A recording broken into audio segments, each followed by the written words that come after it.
my father was an architect, and I had the good fortune of having a parent who loved what they did. And my husband had parents who kind of worked to live. It was a necessary evil. But my father lived his world. He stopped practicing architecture when his hand got too shaky to draw a straight line. That's how committed he was. In his 70s, he started writing books. He wrote a dozen books. Also, when his hand got too shaky to practice architecture, he started painting. Became a very prolific artist. So I had the good fortune to have someone who loved what they did. He knew at the age, he says about 10, he wanted to be an architect. So that was great. I didn't figure out what I wanted to do till I was pushing 40. You know, you try a bunch of stuff, you think you know, your career kind of happenstance on, you know, when I got out of college, it was a recession. So there weren't a lot of choices.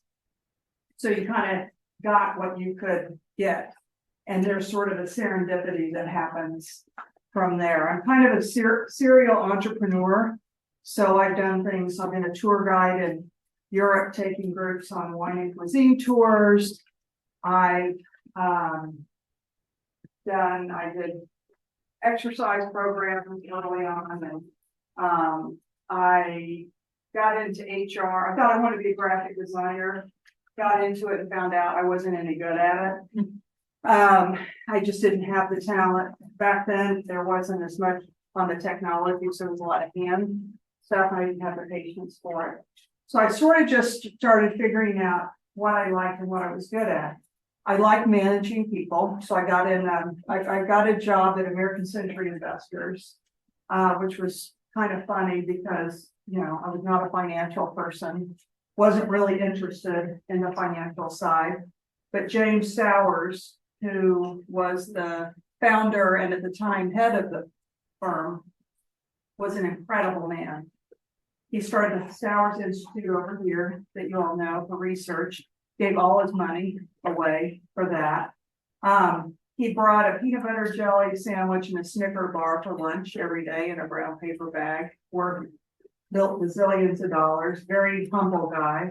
And he really invested in his people. So he invested in training, he invested in celebrations. We have fist-sized shrimp at our, we had a big milestone. He wanted to invest back. And we felt that. I thought I'd stay there 6-8 months. I wasn't looking, I was looking to do my tour thing. So I just needed kind of an evening shift they had. And I stayed there 10 years. They paid for my master's degree, 100%.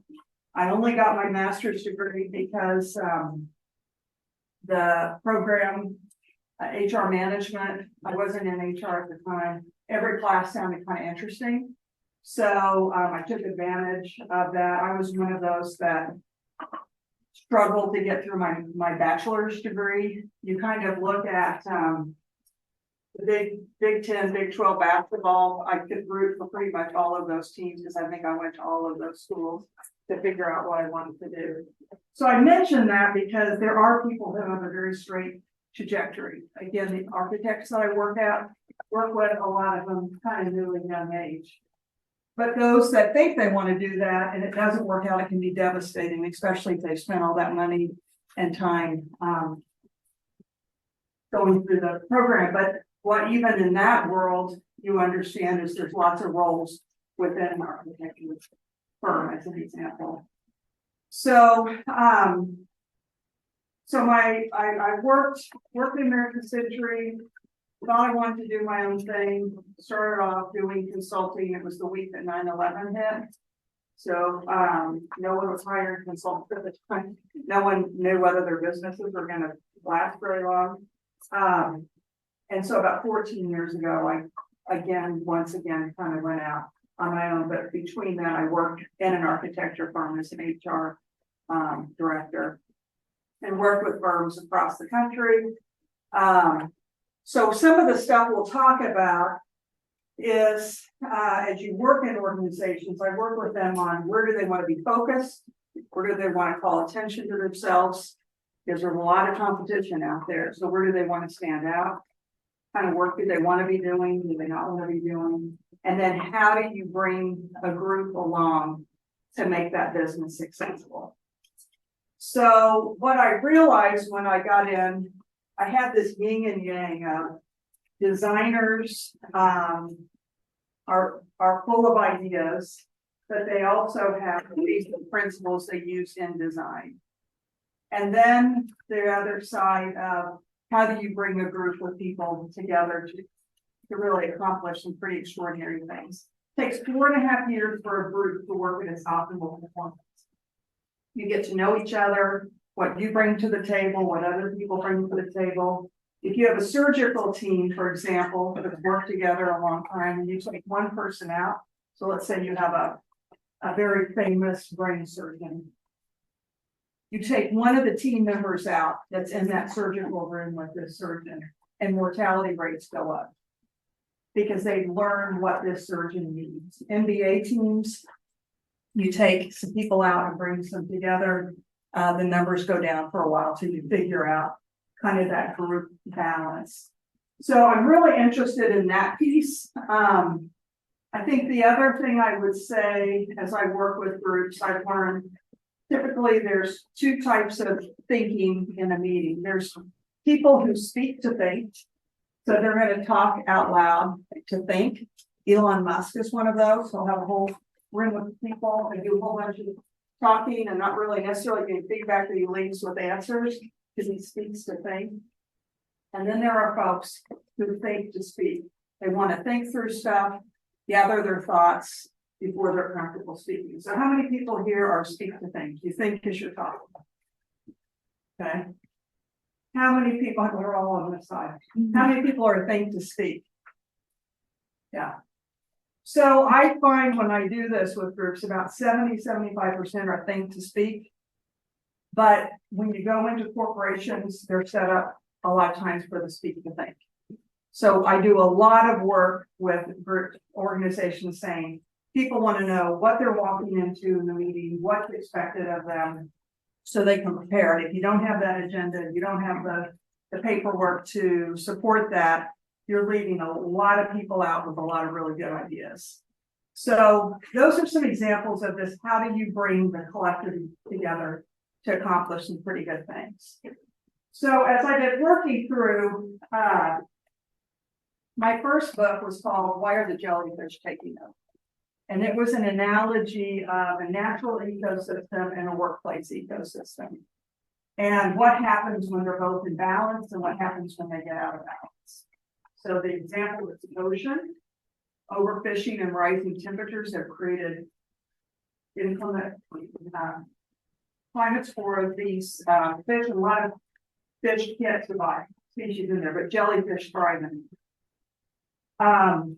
Jellyfish have no hearts, no brains, they're not strong swimmers, they kind of go where the currents and tides take them. So the analogy is in a workplace that's dysfunctional, you're not operating and bringing the group together in a really important way. It becomes out of balance and people cope with dysfunction by turning into jellyfish. They stop bringing up ideas, they stop caring, they stop thinking. So that's an idea with analogies. So this analogy for my last book, I'm taking my shoes off because they are making noises, hurting noises as I walk. So anyway, so this analogy, I work with a lot of artists. So what I find is when I go into organizations, they may spend a lot of time and effort on how they organize externally, how they deliver to the client, but they don't spend as much time as especially with my clients who spend so much time and energy on the look and feel of a space, the flow of the space, the impact of the space. They don't use that same energy to figure out how to operate internally. And when you're not, when you don't have things really focused and organized internally, people get burned out, people disengage, people leave companies. So as I go through this presentation, the name of the book is Work is Art. And there's a few I'll kind of pass around you guys can look at, but we're going to be looking at the pages. up here and talking about it. So what I talk about is there really is a need to think through and really create beautifully designed organizations internally. And really the goal when you look at it is there's the vision of the company where you want to go. There's a partnership of people working together and execution. You want people to feel connected. You want ideas to surface and flow easily. But if you don't create conditions that people feel comfortable bringing up an idea, whether it's good or bad or indifferent, they're not going to bring it up. So you want to create those conditions.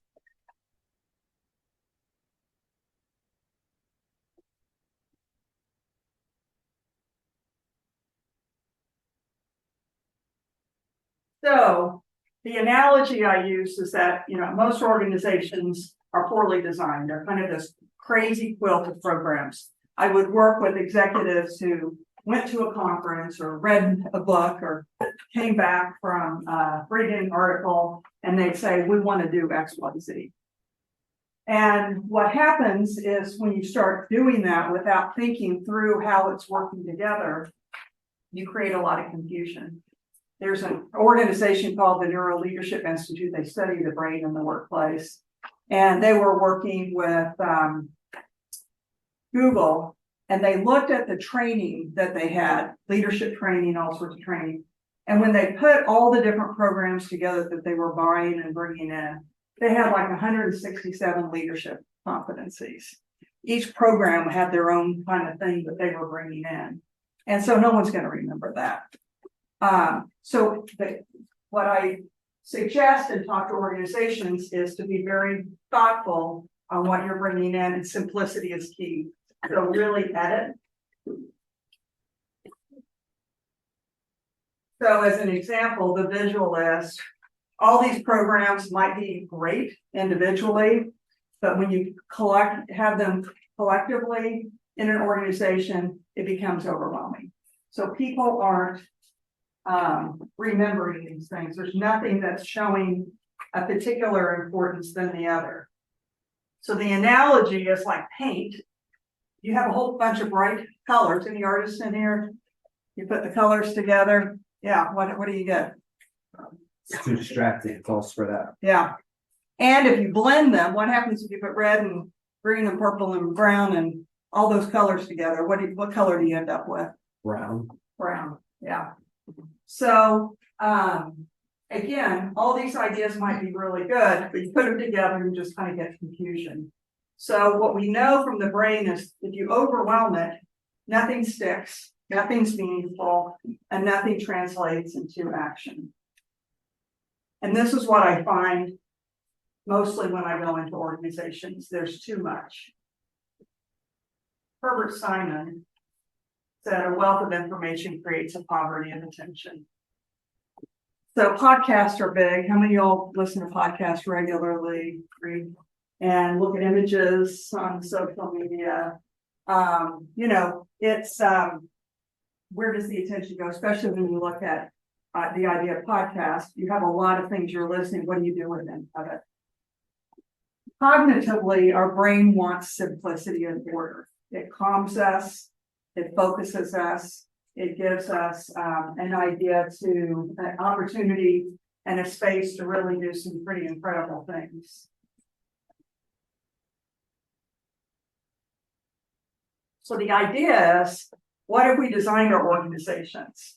When we think of the thought and consideration an artist uses to put a piece of art together, what if we use some of those same principles?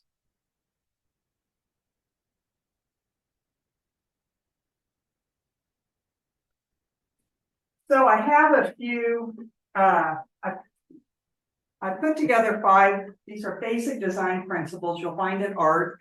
You'll find, any kind of creative scale, you'll find it in interior design, find it in architecture, product development. So contrast, scale, focal point, unity, and rhythm. So I love, when we were putting this book together, we thought dots were a good place to go with it. And what I love is the graphic designer that I used at the last minute put feet on the dot. and it just changed everything. I think it's really fun. So obviously each one of these is sort of representing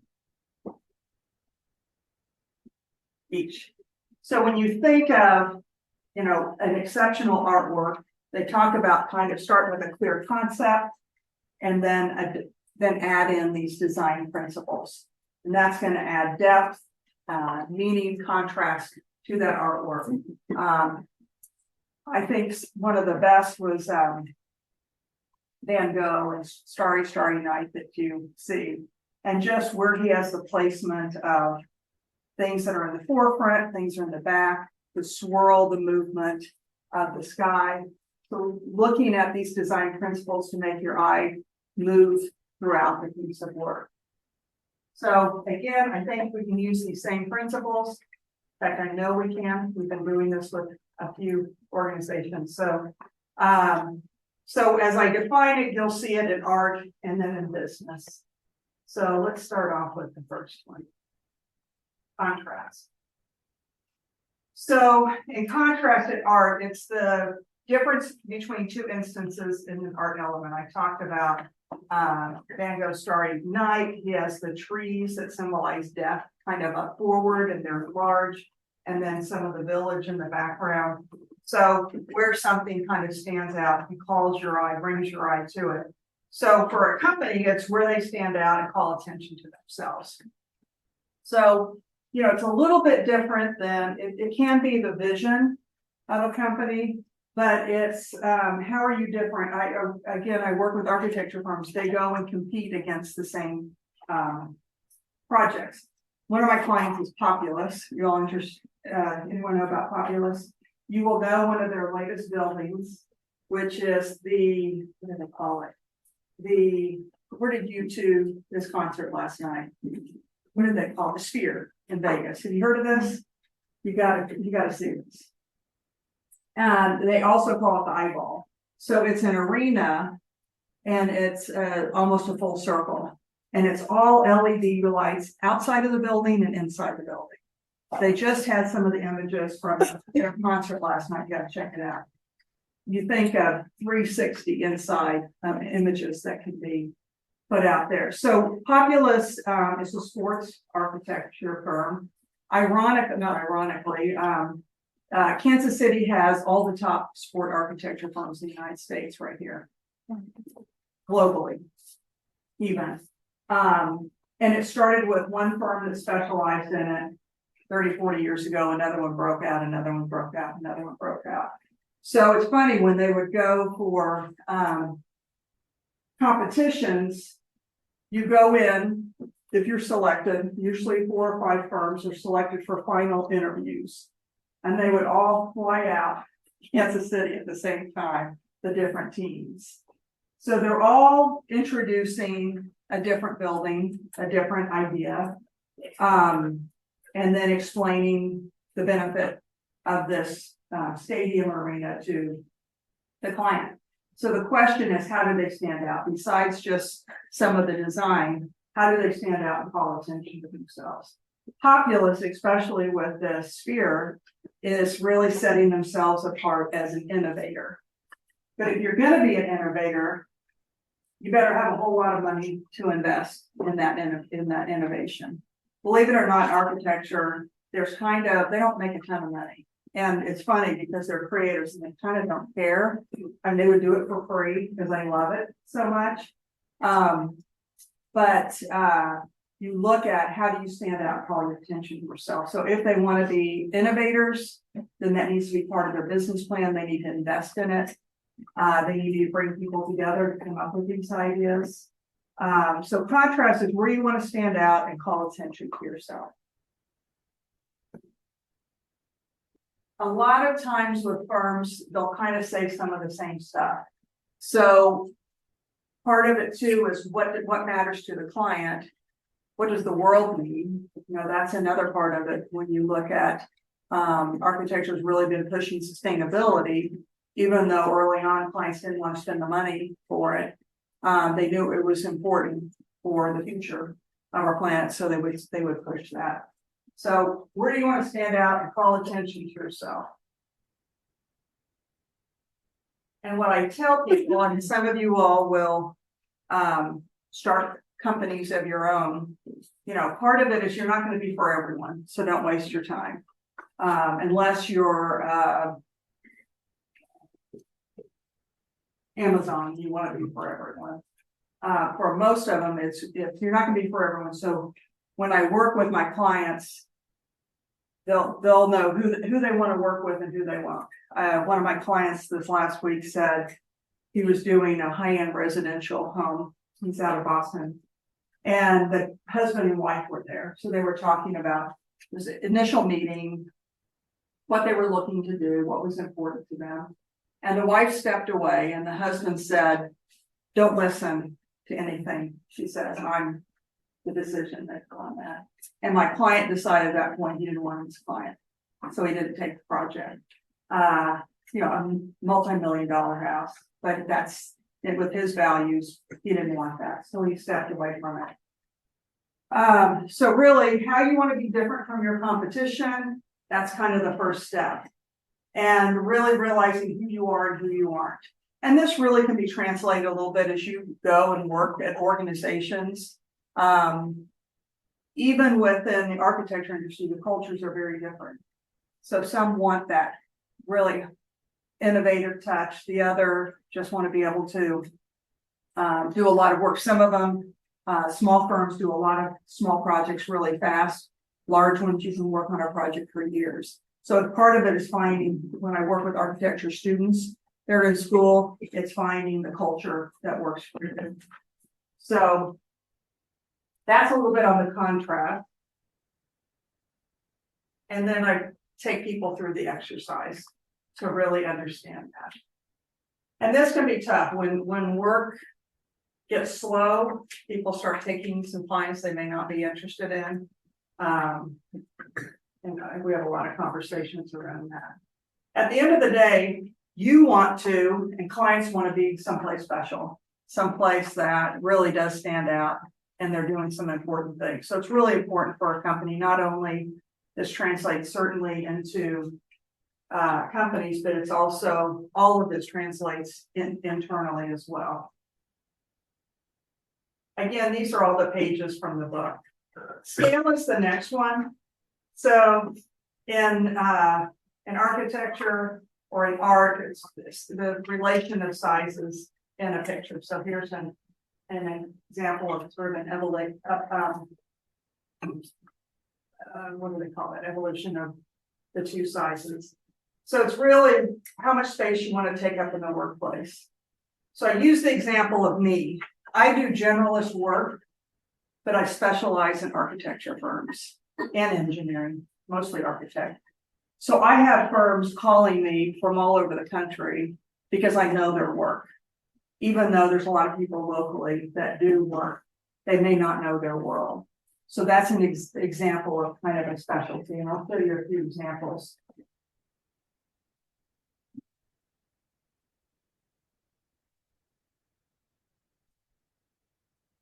I talked a little bit about the scale with architecture. You know, if they want to be an innovator, that's their business strategy is going to look at that. They're going to find clients that want that. Internal planning is going to be organized around that. Investment dollars are going to go into that. So depending on that example, you want a lot of experts in there if you're going to be as an example of them really up on technology.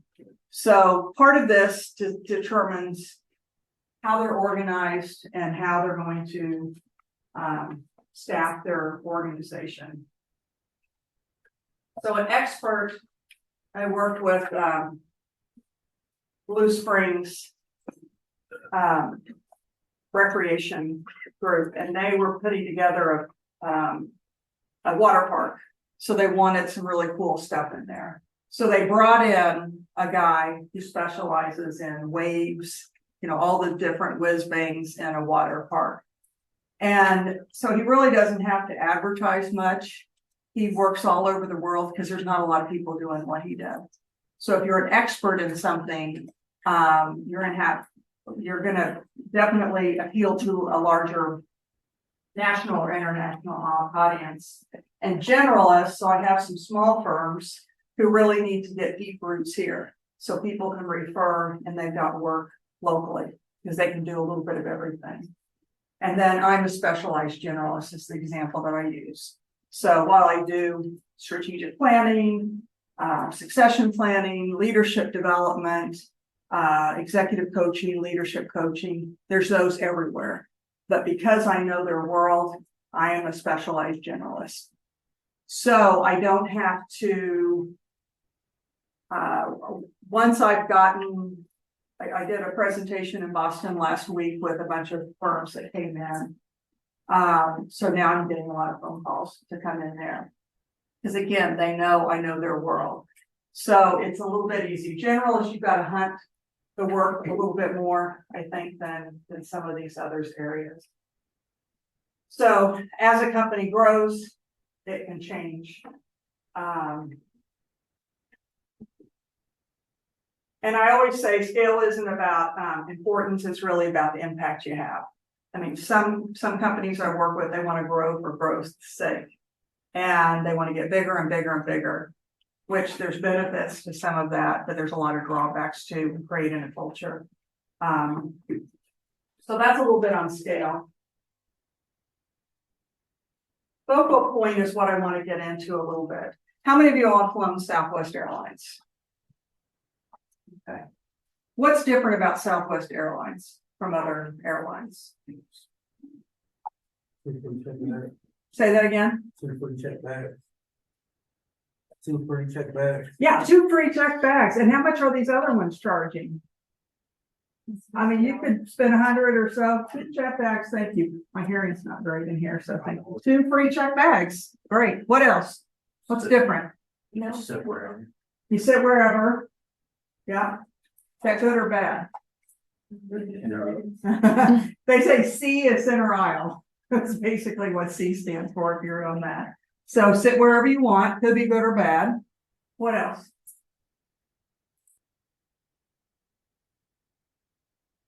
They're kind of fun. Have you noticed that? Their customer service is really good. I remember being in one airline and I couldn't order water and coffee. I needed to have one. Southwest doesn't care. When they started, they started with the idea that it would be just as expensive, if not cheaper, to fly than to drive. So they started off with that idea, and they kind of did regional, and then they grew. So Southwest has 3 areas of focus, which is what I suggest for organizations, and I'll kind of tell you why, and then we'll dig into their 3 areas of focus. So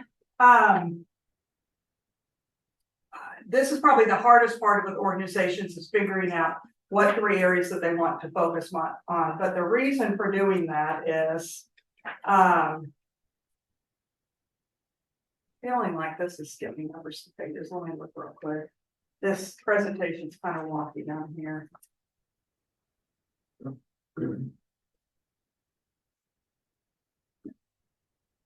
Okay. So you want 3 areas of focus that every day someone comes in and they know, here are the areas that are important to focus on. So where time and energy should be, where teams, as they're making decisions and working on stuff, they know what's important. And then the company knows where they want to invest in this. So this is why this is important. Again, going back to studying the brain. I also talk about with the 3, there should be attention, and I'll use the Southwest as an example of that. So here's why. Mentally, intrinsically, and when we look at art, our artists can help us with this. We respond positively to groupings of 3.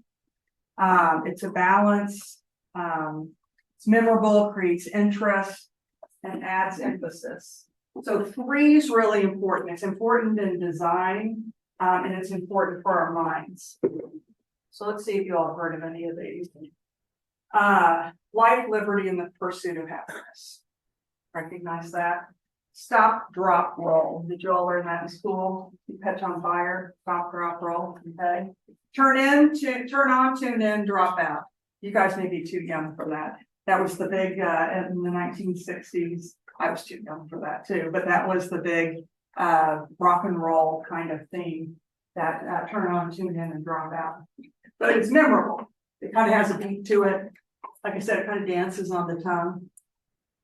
So 3 we can remember. Once you start putting 4 and 5 in there, people aren't going to remember it. So let me talk a little bit about Southwest. So Southwest has 3 areas of focus. On time, safety, number 1, safety, 2, on time departure, and 3, customer experience. Okay. So which one do you think is number 1 for them? Safety, customer experience, on time departure. Safety. Safety. Why? It's the root of the other two. Yeah, yeah. If a plane falls out of the sky and it doesn't very much, you're in trouble. So safety for sure. What do you think is number 2? On-time departure or customer experience? Customer experience maybe. Okay. Anybody think differently? Customer experience, Well, they- on-time departure. On time departure. Okay. Why? Well, if their flights are late, I'm not gonna choose them. Yeah, yeah. And why is customer experience? Thank you for that. What's customer experience important? So it keeps people coming back. Yeah. Because they have good. If they have a bad experience, pick someone else. This is the interesting one. About 50% get it right, 50% get it wrong, as far as Southwest goes.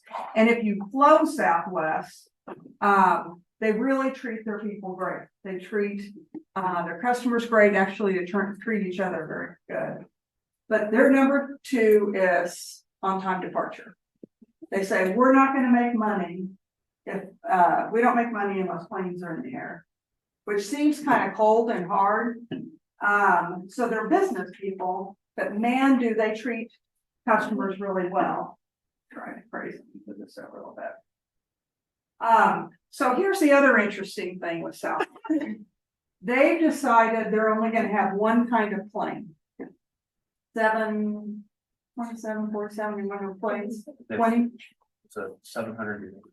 Yeah, one kind of plane. Why one kind of plane when you think of safety? Yeah, Because maintenance and safety upgrades and stuff would be really easy. yeah, one part.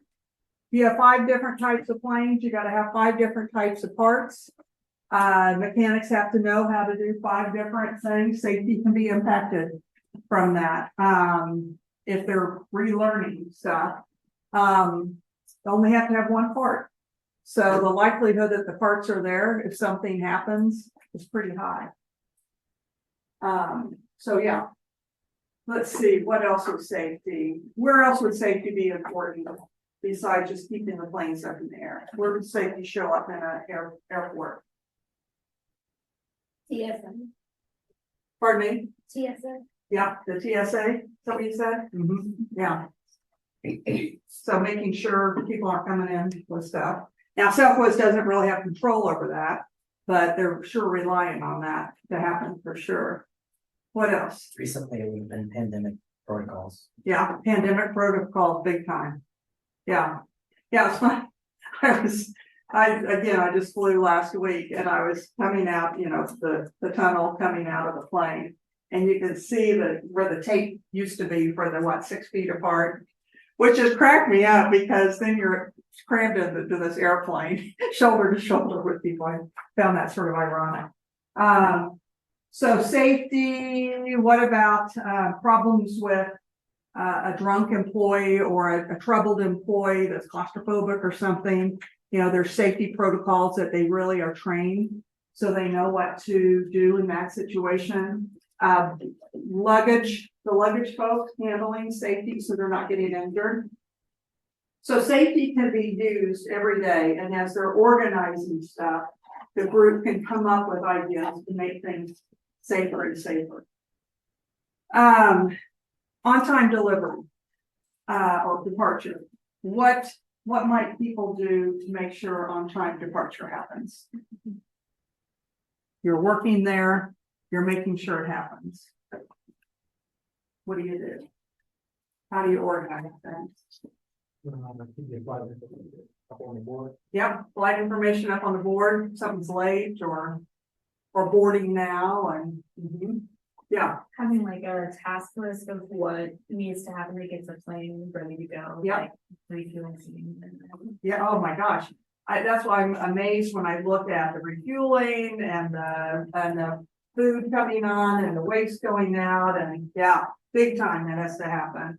I Thank you. mean, this was like.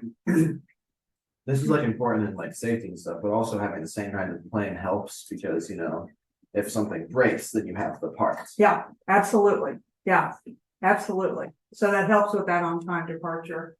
You know, what's interesting with Southwest, I've been in there where I had to stop, but it was gonna be the same plane, so I didn't have to get off. You know, pilots come out and help clean up the plane because they need that on-time departure.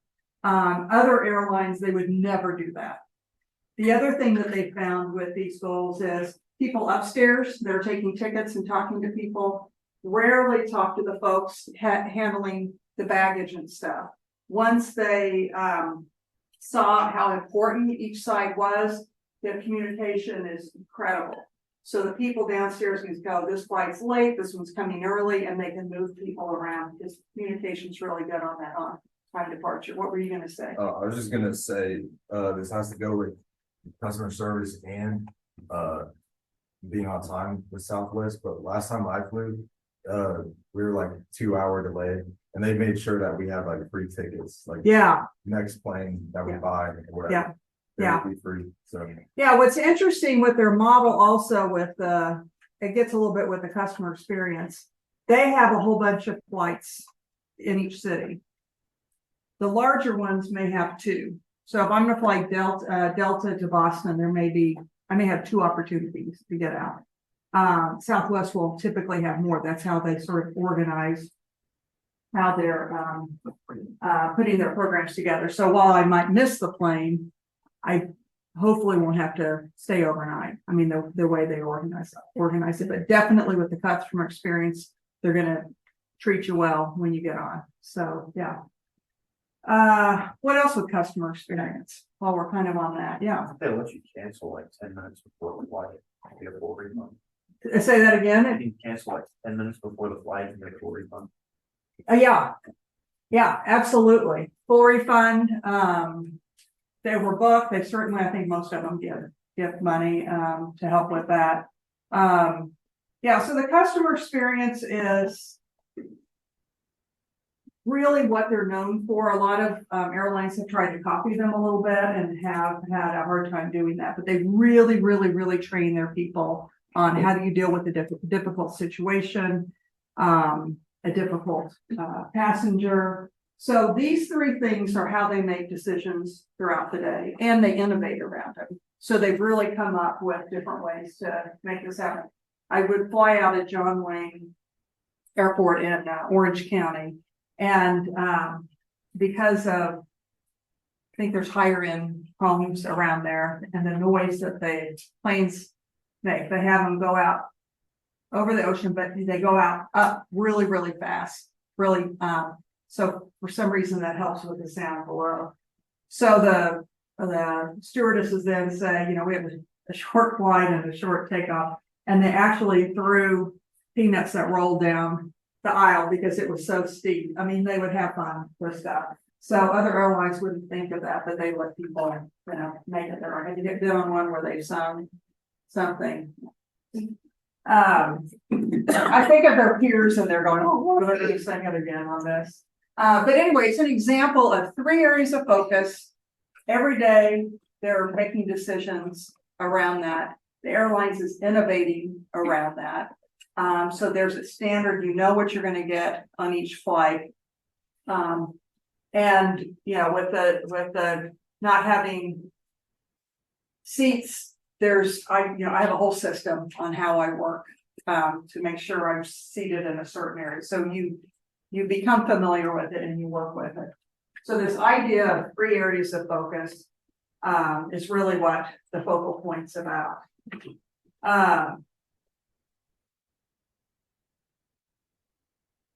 The next one, now this is jumping, sorry. It's like jumping every other one. So Unity is the next one. And this is incredibly important. I'm working with this architecture firm, just celebrated, I was there last week, 30th anniversary. Greatest guy in the entire world that owns this firm. He's so good to his people. They stick around. Clients love them. It's just a really fantastic place to work. What he hasn't done a very good job of, now we're looking at succession because he needs to know who's going to run the business after me. What he hasn't done a good job at is helping people understand the business. If there was a risk involved, if they didn't do great that year, he sort of took it all himself and absorbed it. And people really didn't know whether their projects were being profitable, were they staying on schedule? So you bid for a project, you said it's going to take this many hours to complete it. You may have a client that's constantly changing stuff, or maybe you're changing things. They have all these design ideas. So they call it scope creep. So it's they're for what they're paid in the hours that they've allotted, they're going way over that and not making money. So people loved working there. It was so much fun. But they didn't know how the business. They need to know the business. Another example, I worked with an engineering company and they had an IT group who was charged with innovation. So they work with the top technology companies to find out what new technology is coming in, how can they use it to differentiate themselves from other competition. They were spending $18 million a year on this department. There were about 111 people. And the leader had me come on because she was struggling kind of keeping all the balls in the air. So one of the things we did was said, okay, from start to finish, what does it take to be successful? One is to find out what new technology is out there. So being on the forefront of that. Two is figuring out which ones can be brought in and refigured and worked in for the kind of work that they were doing. And then, so then it's designing it and then deploying it. So I have them give a grade. How are you doing on each one of those? Connections with the IT group, national IT organizations, database, what am I trying to think of? You know what I'm saying? A, they got connections with the best groups. AutoCAD was a big one. And figuring out how it can be used internally. A-B. Putting the project together, making it happen. B, they weren't, real efficient with it. Deployment was the last thing. Deploying it and having it used into the organization. F. Now, the deployment people didn't think it was an F. They were working really hard. But what was happening was, first of all, nobody likes using new technology. They had some technology that it would take 100 hours the way they're doing it, and the technology would shrink that down to 10. But they were charging and making money for the 100. So they needed to redo their contracting for this new technology. The company was really pushing what they call time on job. So how much time, 75% of your time on your work should be billed to a project. And they were really pushing it because they wanted year after year increase in net revenue. And so no one wanted to slow down and learn a new technology. So they weren't using it. It's easier to use the other. So it was an F. And finally, the head of the department talked to the chairman and said, here's how we rate, here's how we're doing. The interesting thing is, and I'll step back real quick, they had this really great sales guy, biggest sales marketing guy you've ever seen, every sort of stereotype that you think of, that was him. And he was selling this stuff to the clients. And they were getting known in the industry as the innovators. But the reality is they weren't innovators, they weren't using the stuff, but they had brochures on all this new stuff that they put together. But what it was going to take was the head of the company saying, we will now use this technology. Everyone's switching over. And they needed to adjust the numbers so that it allowed people to learn it. And at the end of the day, he wasn't gonna do that. He wanted it sort of staying the way it was. He wanted the stock price to continue to rise as quickly as it did. So they ended up shutting down the department overnight. Nobody really missed it. I think a few people left. But it's just this idea of people need to understand the business. And even that group within IT needed to know, are people using this? Is it adding value to the organization? So you need to be a good business person. And that's really important when you talk about bringing people together. If you let them just do anything and everything, you're going to get out of focus, and you're not really going to be delivering on what you want to as an organization. So unity is about everyone has the same goals. They know what the focus is. That's where you stand out and want to call attention to yourself, find what those goals are. And then letting your team work to execute it, come up with ideas, come up with innovations. So again, this is a piece, when I go into, so when we look at the 3 areas of focus, mine are See, Stop, Run. And it's sort of a play on an old series of books, the Dick and Jane books. The woman who came up with it is early 30s, but she remembered it. It's sort of a marketing piece. So my See, Stop, Run this is what we focus on. So first is to see things from different vantage points. So when I go into an organization, I don't just work with the top leaders. I want to hear from everyone. Everyone at every level's got ideas. They're seeing things. They know how things can be better. So seeing things from different perspectives is my C. So there's different ways I can go about pulling that information. Stop is stop doing things that aren't adding value. So you might have some activities or training or whatever, and it's someone's pet project, but if it was gone tomorrow, no one would care, except maybe that person who brought it forward. So stop doing things that aren't adding a lot of value, and then run your organization in a really focused way, which is what I'm outlining here.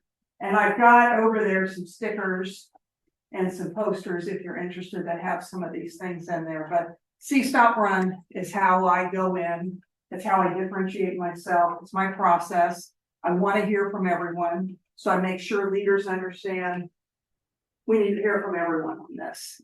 You're going to get the best results when you know that. And their leaders are always surprised on what they hear and the insights from folks. So See, Stop, Run is where I focus. And then the last one, few more on the unity. You know, if you can get focused on a few things, you can really start making some stuff happen. And I really like it to be able to translate internally as well as externally too. The last one is rhythm. So a lot of times things just get really busy and there's better ways to do stuff, but we're just too busy going through stuff. So we just do it the old way. And that doesn't make any sense. So there needs to be times where you stop and explore what's working, what's not working, what are we learning, where are there opportunities. So for organizations to have that throughout the year, so you can get better. When you get better, you get momentum. So unity's rhythm is the last piece of it. And this idea of this critical exploration, you want to create conditions where people can test each other, encourage each other. Margaret Heffernan does a wonderful TED talk called Forget the Pecking Order at Work. And she talks about the study of chickens, and the study separated the most productive chickens, they call them super chickens, from the average laying chickens. And after a while, they went back and all the super chickens all had died except for a couple because they had pecked each other to death, sort of in competition. And the average chickens, the productivity went up. So this idea is to kind of create these conditions where people can be heard, they can learn, you can make processes better and easier, more impactful, and come up with innovations. So those are kind of the areas. I kind of talk about rhythms really connecting the heartbeat of the company with the pulse of its people. What are you wanting to do? How do you want to stand out? And how do you get, what are the people learning and how can they help you get there? If you leave it to the top folks to figure it out, you're gonna miss a lot. Sort of this idea of evolutionary. So. I know we have some books. I don't know if we check them out or whatever. I'm gonna leave some with the group. I'm happy to bring some more if that's helpful too. But again, the idea behind this is to really bring companies in and simplify things and get really focused. And really the goal is creating calmness, creating for employees, creating momentum. And too often that's just not what's happening. So that's it. Any questions, any ideas, any comments? Yeah. And so when starting out to do consulting, how did you get like the first few customers? Yeah. It's interesting because it's still like right now, my thing's taking off like crazy. The first, it started off with, when I worked with the architecture firm, there was a group called the Large Firm Roundtable at the American Institute of Architects. So it was my peers out there. And we met a couple times a year. So I was connected to the largest firms out there. So initially that kind of started. And actually the company I left, some of those folks hired me to help them out. So it started that way. What's interesting, this idea of manifestation. How many of you all believe in sort of manifesting? We don't. There. You go, girl. Yeah, this manifesting what's coming in life. How do you see that? Well, I mean, me personally, I'm an addict in recovery that's 30 years old that made their way back to school. Yeah. So Yeah. for me, that was manifestation. That's big time manifestation. Yeah. Thank you for sharing. Thanks. Yeah. What else is manifesting? What do you know about it?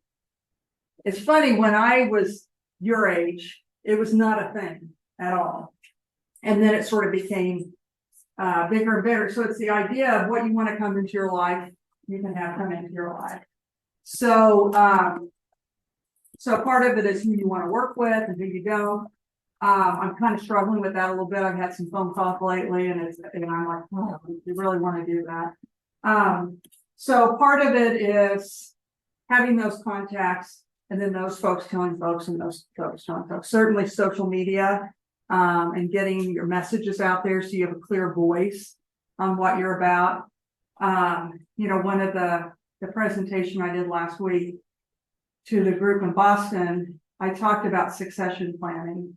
And I said, it's really important to consider everyone in your company as you're going through this because it impacts everyone, not only someone who's moving into these new leadership roles, whether you bring them from the outside or you're promoting them internally, the ripple effect happens. So people need to be informed in the process, how you're making decisions. And I said, not only if it affects them, it affects their family, it affects their kids. So I'm really big on thinking of people in this process. And luckily, a lot of these firms feel the same way. That's part of the reason I stepped into that, but not many consultants talk that way. So it kind of makes you stand out a little bit to say, this is what's important to me. And if you hire me, this is what's going to, the process I'm going to have. The books have really helped just to, I think they kind of establish yourself a little bit. The interesting thing with this one, the other one's about this size too, but this one we wanted, the idea is like a mini coffee table book. And so we did the embossing. So that's expensive. I can't do Amazon with, I can't do print on demand with this. It's bespoke, so to speak. But my clients respond to this. They respond to very tactile. They design, respond to design. They don't like being told exactly what to do, but they like being inspired in what to do. So it's really geared, some companies wouldn't get this at all. It wouldn't be interesting, but the architects say, you get me when you see this. We love the design, we love the messaging. So this has really helped, I would say, too. And then it's just trial and error. Sometimes you say, so Peter Drucker was this management guru back in the day, and Harvard Business Review still has one of his articles is the top 10 articles ever, and it's called Managing Oneself. And Peter Drucker says most people think they know what they're good at, and they're usually wrong. And conversely, most people think they know what they're not good at, and they're more wrong than right. So that has haunted me since I read it 20 some years ago.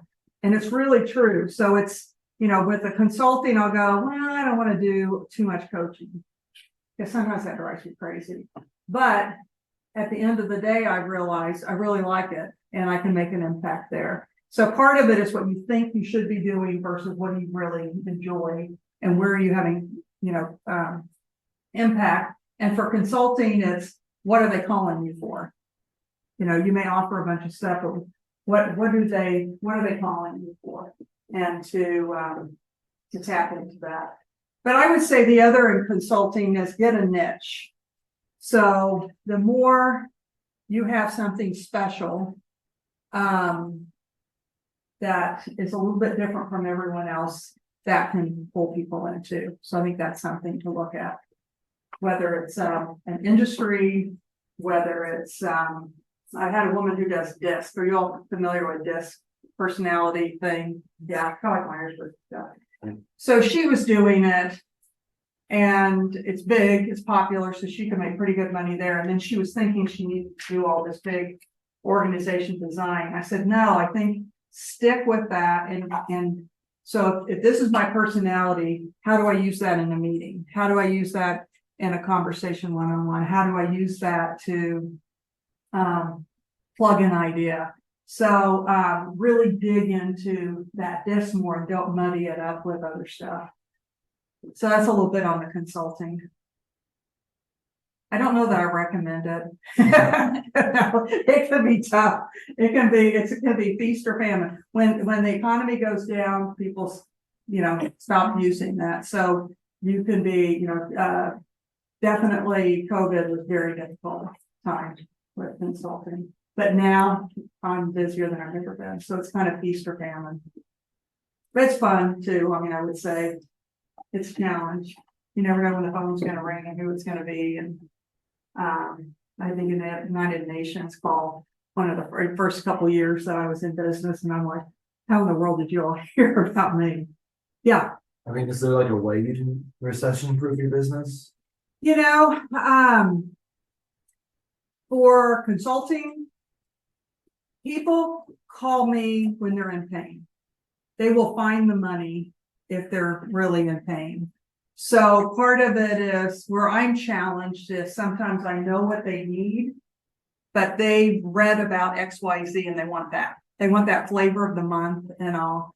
So for instance, this big firm I'm working with, they wanted help with their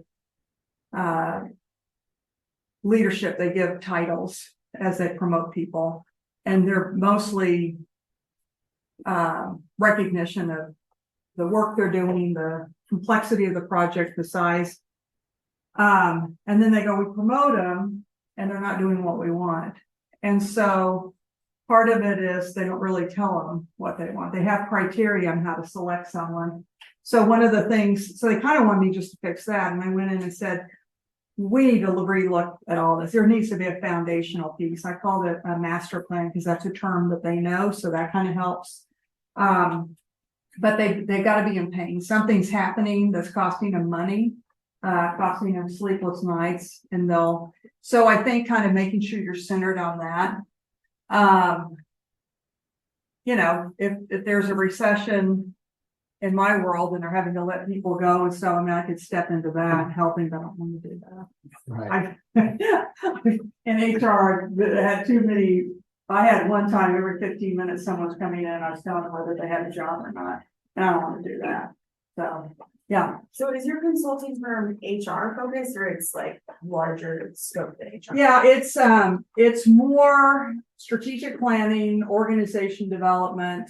You know, I work with a lot of executives on where to take their organization. So I kind of start with, you know, with the strategy, but then how do you set things up internally to make what you want to do happen. So there's a lot of internal discussions and processes and stuff to make that happen. Yeah. Any other questions? Anyone else want dessert? Well, you guys have been great. Is there anything else we need to go through? I have just the QR code for them for a Okay. survey afterwards, but I think Yeah, that's it. I mean, I would say as you're going into the organization, keep these ideas on keeping focus and meaning into what you're doing. It's really easy to sort of bring a lot of ideas, but is that really gonna help? Or is it gonna confuse stuff? Yeah. You talked about this more at the start, but like knowing what you want to do. Yeah. Like with what you're doing. Yeah, What if you think you know what you're doing, you've committed a lot of time and effort Yeah. towards it, you've made it all the way through and you have something there. Yeah. Like, it's not nothing. Yeah. But you're not like getting into it. How do you know when to jump ship Mhm. and go in a different direction or pivot? yeah, that's a really good question. Really at the end of the day, if you're really not enjoying it or you're not challenged anymore. So my husband and I have this deal. We're getting ready to hit 30 years. And so when we met, we both worked at American Century.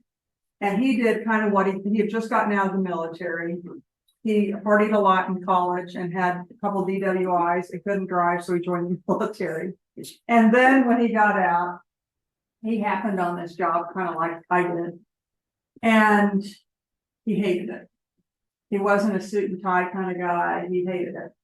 And when he was in the military, he learned heavy machinery. He learned that he liked working with his hands, and he had a 1968 Cutlass he was working on. He would lose track of time with that. So he decided to become a mechanic.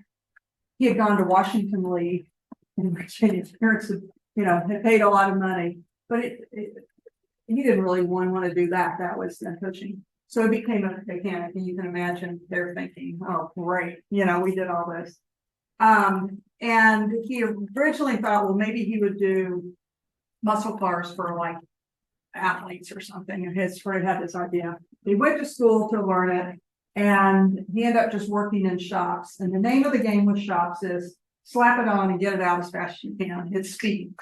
And he's very particular. It's not that with the bolts on. It's what's the pressure it's supposed to be. So he didn't like the slap it on together. He didn't think that was the way to go. So then September 11th hit, and he thought, I'm going to be a police officer. So he changed careers completely. He was almost 40 years old, and he went in. He's a real chill because he was older. Things don't get to him and stuff. And he's known for the dog. He takes care of all the dogs in the streets, all the strays and stuff. He brings them home sometimes, but so he's done that. And now I don't know what the next thing is. He can get a pension there pretty soon. He's got to figure out something. I did the mutual fund company. Thought I wanted to do the my consulting. I didn't really have the contacts. September 11th hit. We both switched at the same time. I couldn't get business, and I went back into corporate world, and then I came out. So what I would say to you is you'll kind of know. I mean, when and it'll probably take you a lot longer to quit than you probably should, but that's okay too. A lot of you will change careers a few times, and there's nothing wrong with that. Don't stay in something you're miserable with. I'll work with people and I go, I just have another 10 years. I can retire, and I'm like, you gotta be kidding me. If you're that miserable. I know people who start new careers in their 40s and 50s. Margaret Albright, what's her name? She was Secretary of State under Madeleine Albright. She was in her 50s when she started working for the first time, and she became Secretary of State for the United States. It's never too late to make a change. So, when I thought I was gonna be a graphic designer, and that was so important, and realized it was crushing, that I'm like, I am not good at this, but move on. And, what I would also say, so my dad, he had 5 kids under the age of 12. he had just been made partner of an architecture firm. Getting in to be a partner, he saw how they were dealing with the money, he didn't like it. So he quit, he had no job, 5 kids under the age of 12, mom didn't work at the time, and he started his own firm. Now, I don't know that that was a smart thing, but I will tell you, it worked. He was wildly successful at it. But when I would tell him, I'm gonna start a tour group in Europe, he'd go, well, there's 99% chance that's not gonna work. And I said, how would you feel if your father said, when you quit your job and you had 5 kids under the age of 12, parents don't want you all taking risks. So just know that if you make a change and they have angst with it, they're internalizing it. And the best thing my husband could teach his parents was, I don't want to be in a suit working in a financial institute. None of that is interesting to me. And so as much as they're like, we did all that, sent you that, you know, he switched. And so they'll hit your, you know, you feel guilty, you feel bad about it. And some people who don't understand it will hit that nerve that you're going through, but you're really going to end up teaching them something as you go on and try different things. So, yeah, I would say, I would also say, you know, with the financial institution, there was a lot of avenues I could go into. I mean, I started off as an account processor, just processing application, you know, money investments coming in. But then I could get into HR and training. I became an HR business partner there. So there were opportunities in there. That's why I stayed. But at the end of the day, I didn't care anything about that. I want to be around creatives. So you're going to have a long career ahead of you. So explore, try different things. If it's not for you, you know, see what else is out there. I can't emphasize that enough. Don't feel you're stuck doing something. No one wants to work next to someone who's miserable in their job. That's how I have people think. And someone would kill to have that job that you're filling. So yeah, experiment. You don't know till you get in it. And you might be surprised at some of the things you're really good at. Yeah. Any questions, more questions along that line? How many of y'all feel pressure to know what you're gonna do when you get out of school? How many feel that pressure? Yeah.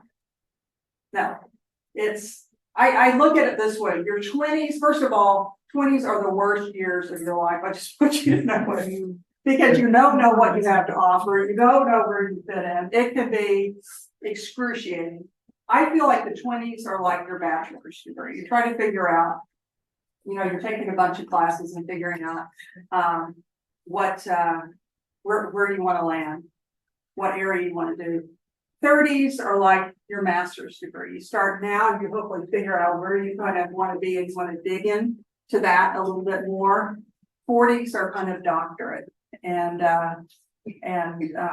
where you can really get some expertise going into that.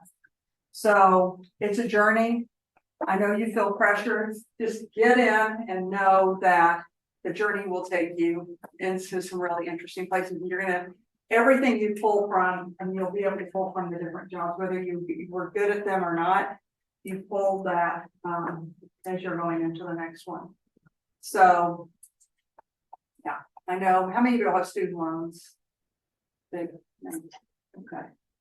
I mean, that's the pressure, is some of that.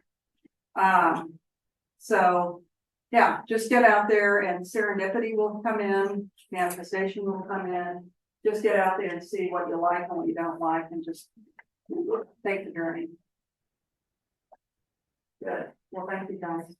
Well, God, any posters did you want over there? They're kind of cute. There's some of the illustrations there. There's some stickers over there too. So any of those that tickle your fancy, take them. Do you have any questions? Let me know. This one.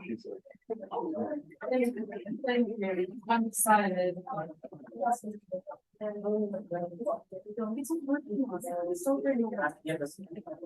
It's a lot of. What is one thing?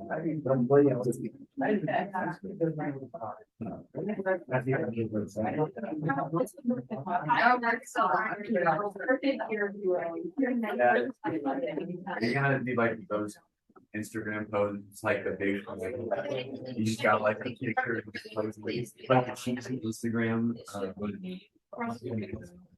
Instagram post, it's like, how do they go? You don't tell them all the Instagram.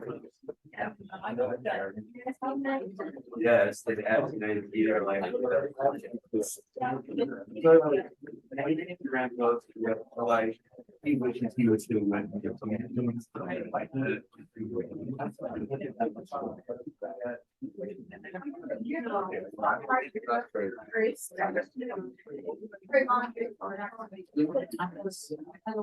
Yeah, not to do.